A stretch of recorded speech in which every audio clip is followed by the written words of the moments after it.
Ардақты ағайын армысыздар, күн бейсенбі әдеттегідей назарларыңызда денсаулық ережесі бағдарламасы, микрофон алдында Әсел Сәбитова. Бүгін біз Қарағанды облысындағы жедел респираторлық вирустық инфекция және тұмаумен сырқаттанушылық бойынша эпидемиологиялық жағдай турасында сөз ететін боламыз. Олай болса, бүгінгі студия қонағымен таныспалы отырыңыздар. Аймағамбетов Нұрлан Мақсұтұлы, Қарағанды қаласы Қазыбек би аудандық санитариялық эпидемиологиялық бақылау басқармасының басшысы. Нұрлан Мақсұтұлы, студиямызға қош келдіңіз. Қазіргідей қауырт уақытта, тұмау өршіп тұрған уақытта сіздерге уақыт жетпей жатқан шығар, десе де алтын уақытыңызды бөліп келгенің үшін рахметімді білдіремін. Жалпы алдымен өңірдегі жедел респираторлық вирустық инфекция және тұмау бойынша қазіргі эпидахуал туралы біліп алсақ. Қайырлы күн, құрметті қарағандылықтар, осы редакция қауымы. Енді осы эпид маусым жылда 1 қазаннан басталады. Қазір осы уақытқа дейін жедел респираторлық вирустық инфекция тұмаудың дейміз 90.180 жағдай тіркелген. Оның 59% бұл 14 жасқа дейінгі балалар. Негізгі басым бөлігі осы 14 жасқа балалар алып отыр. Облыста осы жедел респираторлық вирустық инфекциялардың мониторинг жүргізіліп отырады. Облыстық департаментпен осыған байланысты қазіргі айналымда жүрген вирустардың штамдары тексеріледі. Қазір 72 сынамада осы вирустың H3N2 типті тұмаудың штамы анықталған, зертханалық расталған. Осы жаңағы 72 жағдайдың ішінде 79% ол 14 жасқа дейін балалардан анықталып отыр. Бұлар вакцинация алмаған балалар. Осы жаңағы ауырғандар. Бұл жалғыз штам емес, вирустың бұдан басқа дүниежүзілік денсаулық сақтау ұйымының болжамына сәйкес, H1N1, жаңағы H3N2 және Б типті тұмаудың штамдары айналымда болады. Негізгі осы аса ауыр түрлері, бұл осы штамдар қазіргі жасалған вакциналардың құрамына кіреді. Сондықтан да осы вакциналар осы тұмаудың ауыр түрлерінен қорғайды. Мынау атап айтсақ, осы биыл Қарағанды облысының әкімдігімен облысқа 183 мың вакцина грипп бол сатып алынған.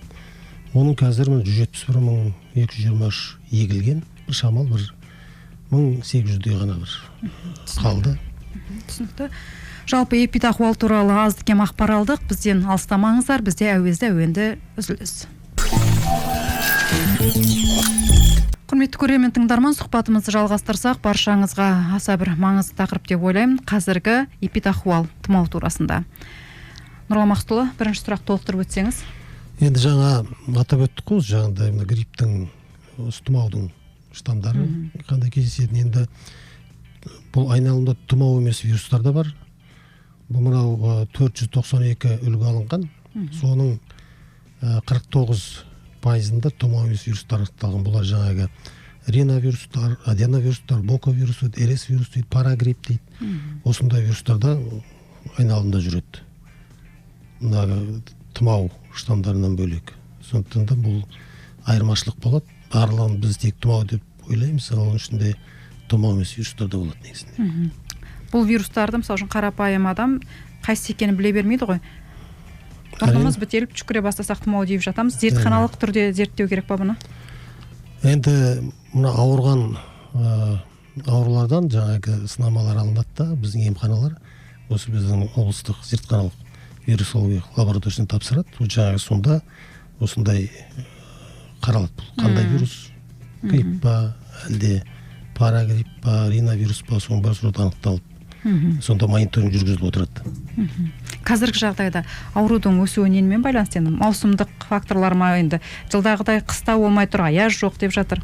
Енді бұл әрине маусымдық факторлар әсер етеді ғой.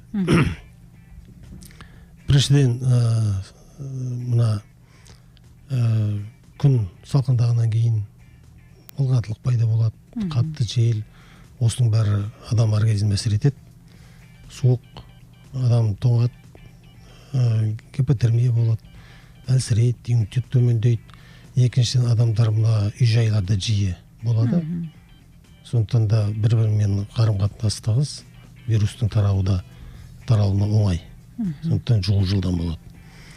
Және де мынау ұжымдық иммунитеттің де төмендеуі әсер етеді. Жаз бойы мұндай маусым болған жоқ қой мысалы. Осы маусым басталғанша иммунитет те төмен. Осы мынау вакцина мынау қазаннан басталып егілді. Сол сияқты мына әлде иммунитет қалыптаса қойған жоқ. Осының бәрі факторлар әсер етеді. Мына вирустың дамуына. Түсінікті. Құрметті көрермен, бізде тағы да жарнамалық үзіліс, бізден алыстамаңыздар. Сұхбатымызды одан әрі жалғастырсақ, Нұрлан Мақсұтұлы, енді әр маусымда әртүрлі аурулардың өршитіні белгілі. Қыс маусымындағы енді басты бір белең алатын аурулардың бірі осы тұмау. Десе де, осы маусымда қандай жас топтары әлсіз болып келеді? Енді бағана басын бастап кеттік. Айттық қой, осы тіркелген 90 180 жағдайдың 59% жаңағы 14 жасқа дейінгі балалар. Осы ең сезімтал тоғысылар. Одан кейінгі 15 жастан 29 жасқа дейін, олар 22%-ді құрайды. Одан әрі енді 30-дан 64 жасқа шейін, олар 18%, енді 65-дан ары қарай төмендеуі. Негізгі осы жаңағы көп жиі ауыратын сезімтал топтар балалар, сосын жаңағы жастар. Сонда балалар мен жастардың иммунитеті ересектерге қарағанда әлсіз болып тұр ма? Ол жалғыз әлсіздіктен емес, енді олар тығыз көп байланыста, қарым-қатынаста жүреді, мындай жайларда көп, әртүрлі шараларда жүреді. Бір-бірімен қарым-қатынас көп. Мектеп деген сияқты, университет. Мектеп бар, университет бар, қазір жаз бітті, бәрі оқу орнына келді. Демалыс уақыттары бітті, жұмыс орнына келді, бәрі бір ұжымдық бір қарым-қатынас бар. Сондықтан жаңағындай вирус жылдам тарайды осы топтардың арасында. Түсінікті. Және де осы бағана атап өткен факторлар да әсер етеді. Бұл иммунитеттің де төмендеуі болуы мүмкін. Суық, мынау адамның ағзасына әсеруі, осының бәрі әсер етеді. Арада 5-6 жыл өтсе де енді коронавирустан кейін ел әлі қатты бір ұмытып есін жинады деп айту ертерек шығар. Бұл тұмау белгілері жедел респираторлық вирустық инфекция мен коронавирустан несімен ерекшеленеді? Енді әрине бұл жедел респираторлық вирустық инфекция, тұмау, коронавирустың белгілері әртүрлі. Мына жедел респираторлық вирустық инфекциялар бұлар жайлап басталады. Ең біріншіден мұрнынан су ағады, жай тамақ жыбырлай бастайды, түшкіре бастайды, жөтел жай басталады. Дененің қызуы енді 37,5-38-ге дейін барады, жайлап көтеріліп. Ал мына тұмауда бұл кенеттен дамиды, дененің қызуы күрт көтеріледі, 39-40 градусқа шейін барады. Құрғақ жөтел пайда болады, ауырсынуымен бірге. Бастың ауруы, бұлшықеттердің ауруы, дененің ауруы пайда болады.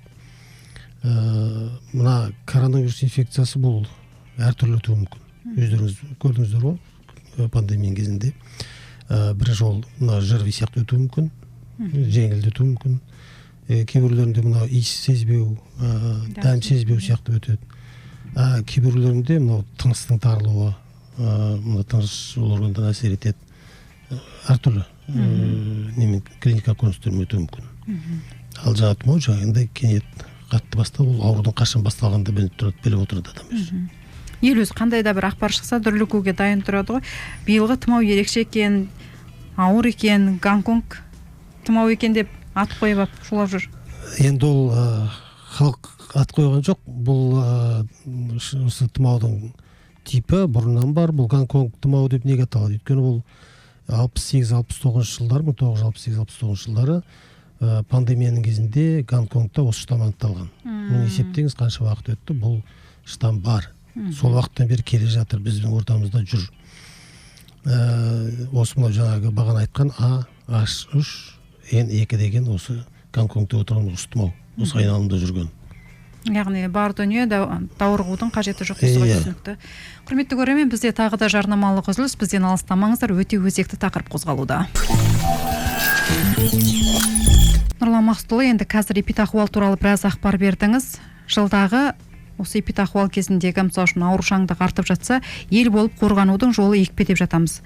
Вакцинация туралы аз-кем ақпар беріп өтсеңіз, қаншалықты тиімді және жедел респираторлық вирустық инфекциямен ауырып тұрған адамға екпе салуға бола ма? Енді тұмауға қарсы вакцинация әрине ол тиімді, өйткені тұмаумен ауырған адам егер вакцинасыз болса, ол жеңіл түрде ауырады, ауырғанның өзінде. Асқынулары болмайды. Екіншіден, егер вакцинация алмаса, ол өте ауыр өтуі мүмкін. Асқынулары болуы мүмкін, бронхит, жаңағы бронхиялық демікпе, бронхиолит дейді, пневмонияға шейін болуы мүмкін. Ал екпе алған адам бұл ауырғанның өзі жеңілдетеді, немесе ауырмайды. Ал вакцинация ауырған адам алуға болады, бірақ ол үшін мына ауырғаннан кейін ол құлан таза айығып, өзінің клиникалық көрсеткіштері бар жойылу керек. Сол 1-2 аптаның шамасында бітеді. Сол кезде қайтадан вакцинация алуға болады. Қазіргі жағдайда кейбір емханаларда вакцина таусылды, бітті деп жатыр. Өзге бір емханаларға барып ала берсе болады ғой, әлі бар, екпе жүріп жатыр. Екпе жүріп жатыр, бағана мен атап өттім ғой, 173 мың осы біз Қарағанды облысының әкімдігінің несімен алынды, ол тегін егілген вакцина. Оның енді мына 171 мың 223 егіліп бітті. Енді ол қай емханаларда бар, сол жерге барып егілуге болады. Сіздердің мекемелер тегін вакцинация біткеннің өзінде де ақылы түрде, егер керек болып жатса, мына емханалар жүргізеді, егуге болады. Аурудың алдын алуға барлық амал бар дейсіз ғой. Иә. Сіздердің мекемелердің енді басты талабы осы ауруды болдырмау ғой. Осы тұста сіздер вирустық инфекциялардың таралуын болдырмау үшін қазіргі жағдайда қандай іс-шараларды қолға алдыңыздар? Енді ұжымдық орталарда, мектептерде, балабақшаларда деген сияқты. Енді осы мына ЖРВ дейміз, тұмау, осы COVID-19 инфекцияны болдырмау үшін біздің Қазақстанның бас мемлекеттік санитарлық дәрігерінің 22 тамыздағы 6 қаулысы бар. ЖРВ, тұмау, осыларға санитарлық эпидемияға қарсы санитарлық профилактикалық іс жүргізу туралы қаулысы. Осы қаулы бойынша әр мекемелерге, мынау білім мекемелеріне, денсаулық мекемелеріне кімнің не істеуі белгіленген. Мектептерде таңертең сүзгілер жүргізу керек, ауырып келген бала бар ма, жоқ па, белгілері бар ма, мұрны су ағып тұр ма, суық тию белгілері бар ма, бар болса оларды бөлек анықтап оқшаулау керек. Оқшаулаған баланы ата-аналар келгенше бөлек ұстап күтетін жағдай жасау керек. Екіншіден, әр мынау қабатта, кабинеттерде мынау санитайзерлер дейміз, солар болу керек. Өзі тегін антисептігі бар балалар, мұғалімдер осы қайсы болсын, өздерінің қолдарын өңдеуге, таза ұстауға мүмкіндік болу керек. Және де біздің мынау біздің санитарлық бақылау департаменті, денсаулық сақтау басқармасы, облыстық білім беру басқармасының біріккен бұйрығы бар. Сол бұйрық бойынша мониторингтер жүргізіледі. Және де осы бұйрыққа байланысты әр мекеме қандай іс-шаралар жүргізуі анықталған, кешенді жоспар жасалған.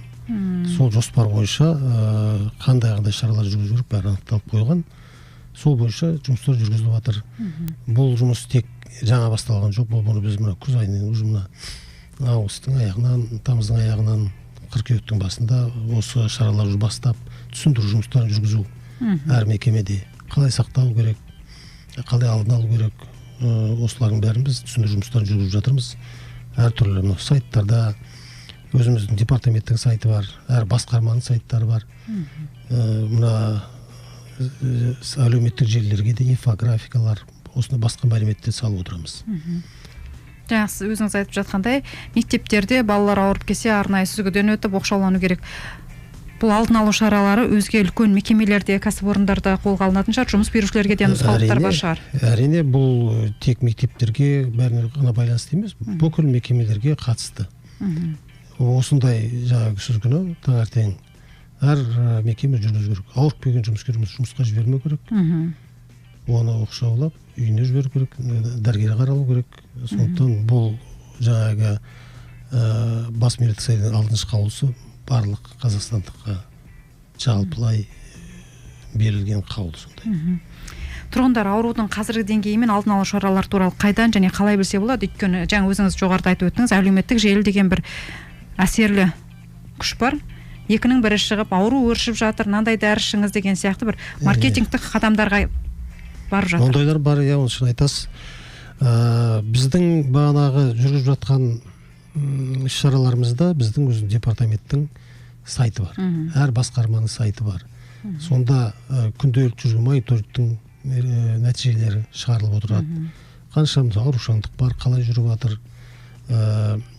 қалай сақталу керек, қандай штамдар бар, соның бәрі осы сайттарда бар. Екіншіден, біз мына жұмыс бабында, қызмет бабында әр мекемеге барған сайын, барған жерде, объектілерде түсіндіру жұмыстарын жүргізіп отырамыз. Қосымша тексеруден басқа түсіндіру жұмыстарын, мынау маусымдық кезең, қазір мынау жедел респираторлы вирустық инфекция маусымы, сол бойынша түсіндіру жұмыстарын жүргіземіз. Вакцинация туралы, оның алдын алу, қалай қорғану керек, бәрін түгел түсіндіру жұмыстары жүргізіліп отырады.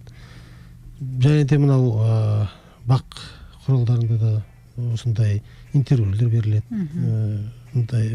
әңгіме, сұхбаттар жүргізіледі.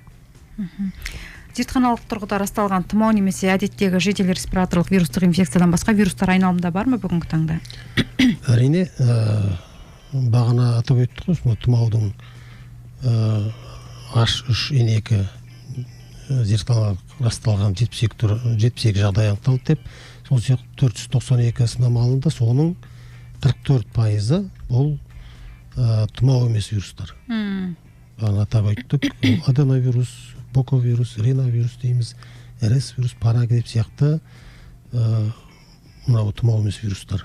Бұлар да бір вирустың бір түрі, өзінше адамға әсер етеді. Бұның вирустың түрлері өте көп. Ауру осы неліктен күздің кезінде қоза, жаңа өзіңіз айтып өттіңіз, біз тамыздың аяғынан бастап алдын алу жұмыстарына кірістік деп. Енді күзде басталу себебі, енді адам біріншіден ауа райы өзгергеннен кейін даладан гөрі үй жайларда көп болады, қарым-қатынас тығыз, вирустың таралуы оңай. Екіншіден, жазда демалған оқушылар, студенттер, демалыста болған қызметкерлер болсын, барлығы ұжымдарына қайтады да, бастары біргет, ұжымдық жаңағы бір-біріне қарым-қатынас жиі болады, таралу оңай. Үшіншіден, мынау ауа райы өзгергеніне байланысты адамның тоңады, жаңағы гипотермия болады, әртүрлі мынау ауа райын құбылмалы әсер етеді, адамның ағзасының қарсыласуы әлсірейді, иммунитет төмендейді, осының бәрі әсер етеді. Мына күннің көзі азаяды, дәрумен азаяды, организмде, бұл как раз ағзаның қорғалуына әсер ететін дәрумен де. Осылардың бәрі мына фактор жаңағы вирустың дамуына әкеліп соқтырады. Бесіншіден, осы маусым бұл өз вирустың белсенді уақыты, осы уақыттарда қазаннан сәуір айына дейін. Осы жедел респираторлы инфекциялар осы уақытта белсенді. Сондықтан осы уақытта өсіп дамиды. Салыстырмалы түрде айта өтіңізші өздеріңіздің жұмыстарыңыз жайында. Жылдағыдан биылғы жұмыстарыңыз қаншалықты ауырды? Енді бұл маусым жаңа айтып отырмыз ғой, өзі вирустардың маусымы, осы жедел респираторлы вирустық инфекция, бұл осы уақытта атқарылатын жұмыс, жыл сайын атқарылатын жұмыс, өзгерген ештеңе жоқ, штамда өзгерген ештеңе жоқ. Сол вирус тек қазір енді жұмысты халықпен көбіректі күшейтіп жатырмыз, халықпен бір жұмыс істеп жатырмыз, мекемелермен жұмыс істеп жатырмыз, мектептермен жұмыс істеп жатырмыз, денсаулық сақтау ұйымдарымен, бәрімен. Сондықтан да бір ерекше атқарылып жатқан ештеңе жоқ, жылда істейтін жұмыс бұл. Әлеуметтік желі арқылы әсірелеушілер көп. Осы тұста біреулер айтып жатыр, ойбай желтоқсанның басында пик, яғни өршу кезеңі болады екен деп. Біреулер жоқ, қаңтар екен деп болжам айтып жатыр. Нақты қай уақытта өршіп, қай уақытта бәсеңсейді? Енді болжамшылар көп қой. Негізі мынау біздің денсаулық сақтау министрінің болжам, дүниежүзілік денсаулық сақтау ұйымының болжам бойынша желтоқсан айында ол қатты өршу болмайды, көтерілу болады, көтеріледі, бірақ негізгі қатты өршу бұл қаңтар айы мен ақпан айында болады. Одан ары қарай наурызда бәсеңсейді, сәуірге дейін төмендеп бітеді. Осы маусым сол аяқталды. Қазіргі екпе алғандар ұжымдық иммунитет қалыптастырып, десе де аурудың біраз бәсеңсітеді деген үміт бар ғой? Әрине, бұл бағана айттық қой, дүниежүзілік денсаулық сақтау ұйымының осындай бір ұсынысы бар. Әр қаланы алсақ, бізде Қарағандының 1,5 миллион адам болса, соның 10% осыны тұмауға қарсы егілу керек. Сонда ұжымдық иммунитет пайда болады да тұмаудың таралуын болдырмайды, жеңіл таралмайды. Сондықтан бізде қазір 14%-ға дейін жетеді. Осы екпені алу. Сондықтан да біз ойлаймыз, біздің облыста ұжымдық иммунитет болады. Яғни екпе алғандар біраз әрине себебін тигізеді. Жедел респираторлық вирустық инфекциямен дәрігерге қашан бару керек? Және жалпы үйде емделуге бола ма? Біреулер айтып жатыр, емханаға барсақ өзгелерге жұқтырамыз, үйде өз бетімізбен емделіп жатырмыз деген сияқты. Жоқ, негізі ауырған кезде балаларды болсын, мектептерге, балабақшаларға жіберуге болмайды. Өйткені басқаларға жұқтырады. Үйде қалу керек. Негізі 1 жасқа дейін балалар, жүкті әйелдер болса жедел жәрдем шақыру керек. Әр емханада қазір фильтр дейміз, сүзгілер бар. Сол сүзгі арқылы мынау жедел респираторлық вирустық инфекцияның белгілері болса, сүзгі арқылы өтеді, дәрігерлер қабылдап, өздерінің ұсынымдарын береді, қалай емделу керек. Әйтпесе үйде өздері емдеп антибиотик пайдалана бастайды. Антибиотик дегеніміз ол вирусқа қарсы емес, ол бактерияға қарсы. Ал вирустық инфекцияға ол вирусқа қарсы дәрілер болу керек. Сондықтан да өз бетімен емделуге болмайды. Дәрігерінің ұсынымынсыз. Өйткені ертең басын дұрыс емделмесе асқынуларға келуі мүмкін. Бағана атап өткендей бронхиті бар, пневмониясы бар, астмасы бар, сондайда ауруларға алып келуі мүмкін. Сондықтан да дәрігерге жүгіну керек. Түсінікті, өте жақсы. Құрметті көрермен, бізде жарнамалық үзіліс, бізбен бірге болыңыздар. Құрметті көрермен тыңдарман, бағдарламамыз аяқталуға сәл қалды, десе де енді аурудың алдын алған қашанда жөн, алдын алу шаралары қандай? Жалпы иммунитетті қалай күшейтуге болады? Негізі басты тиімді әдісі, білесіз, вакцинация. Екпе алу. Бұл адамның осы гриппқа қарсы, тұмауға қарсы иммунитетін пайда болуына көмектеседі, қарсы тұруына көмектеседі. Оған қосымша қарапайым түрлері де бар. Күнделік жасап отыратын үйдің үшін желдетіп отыру. Өйткені үйдегі мынау вирустардың концентрацияны азайтады. Желдеткен кезде көпшілік жер барғанда маска кию. Көпшілік жерде аз болуға тырысу керек. Өзіндей жаңағыдай осы маусым кезінде егер ауру бар белгілері бар адамдар болса, олармен қарым-қатынас шектеген дұрыс. Жақындамай, көп араласпай, қарым-қатынас болмаған тіпті дұрыс. Және де мынау түшкіру, жөтелудің өзінің бір әдебі бар ғой. Аузы жауап деген сияқты. Бұлай алақанға емес, бет орамалмен жауып түшкіру, жөтелу, сондай қарапайым әдістер пайдалану керек. Жақсы тамақтану керек, көкөністерді пайдалану керек, дәрумендерді пайдалану керек. Адамның өзінің ағзасының иммунитетін көтеру керек.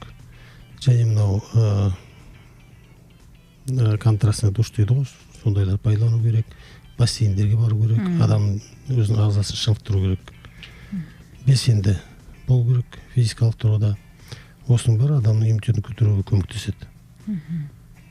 Енді осылардың бәрін орындап отырса, бұл жедел вирустық инфекция жеңіл өтеді деп ойлаймын, осыдан сақтануға да жақсы болады. Жаңа өзіңіз жоғарыда айтып өттіңіз. Денсаулық сақтау министрлігі жалпы дүниежүзілік денсаулық сақтау ұйымының жасап отырған болжамы бар, өршу кезеңі белгілі бір уақыттарда деп. Өршу кезеңі қатты белең алып жатқан жағдайда жаппай маска кию, масочный режимдеміз ғой, сондай болуы мүмкін ба? Енді ондай қазір жаппай мынау ковидтің кезіндегідей маска кию деген жоқ. Бірақ мынау белгілі бір мекемелерде, денсаулық сақтау ұйымдарында маска кию міндетті түрде осы мынау эпидемиялық кезінде ол болады. Ал әр адам өзін сақтау үшін маска қайда барса киюге болады. Сондықтан да бұл адам өзін өзі сақтау керек. Эпидемиялық былтыр да болды, жыл сайын қайталанып отыратын эпидемиялық ғой. Бұндай керемет бір бұндай шараларды қолдануға ондай көрсетілім жоқ. Сондықтан да әркім өз үшін сақтанады. Коронавирустан қалған бір әдет шығар. Қалтамызда бір маска жүрсе артықтық етпейтін шығар осы маусым аяқталғанша. Дұрыс айтасыз. Олай болса, Нұрлан Мақсұлы, бүгінгі бөліс сұхбатыңыз үшін көптен көп рахмет. Әрине, қазіргі эпид маусым бір баяу түрде салдарын қатты салмай өтсен деген тілек бар бізден. Құрметті көрермен, баршаңызды тағы да естеріңізге сала кетейін. Екпе ел болып сақтанудың басты жолы. Екпе сіздің денсаулығыңыздың кепілі. Олай болса, денсаулығыңызға аса мән беріңіздер. Аман сау болыңыздар.